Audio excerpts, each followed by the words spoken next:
তারাবির নামাজ 20 রাকাত। সূরা তারাবিও অত্যন্ত উত্তম। আল্লাহর নবীর সময় সূরা তারাবিও হয়েছে। তারাবি পড়ার সঠিক নিয়মটা আসলে কি?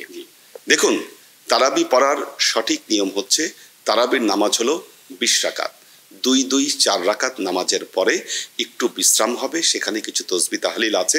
আমরা সাধারণত একটি তসবিহ আমরা পড়ি, সুবহানাজিল মুলকি ওয়াল মালাকুতে, সুবহানাজিল ইজ্জাতে ওয়াল আজমাতে ওয়াল হাইবাতে ওয়াল কুদরাতে ওয়াল কিবরিয়াই ওয়াল জাবারুতে, সুবহানাল মালিকিল হাইয়্যাল্লাযী লা ইয়ানামু লা ইয়ামুতু আবাদান আবাদা সুবহুন কুদুসুন রব্বুনা রব্বুল মালাইকাতি ওয়ার রূহ। এই তসবিহটা আমরা পড়তে পারি, এবং আরও যদি কিছু তসবিহ পড়ার দরকার হয় সেগুলো পড়ে মোনাজাতের মাধ্যমে আমরা 4 রাকাত নামাজ শেষ করব।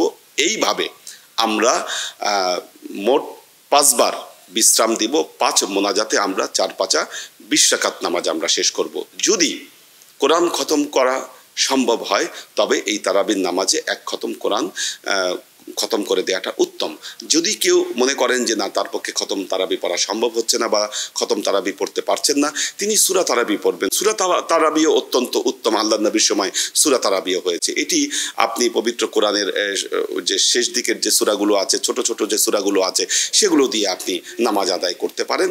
এরপর আপনি ওয়েতরের নামাজ আদায়ের মাধ্যমে আপনি তারাবির নামাজ শেষ করবেন। এবং মনে রাখবেন, তারাবির নামাজ 20 রাকাত। আল্লাহ নবী 20 রাকাত তারাবির নামাজ পড়িয়েছেন।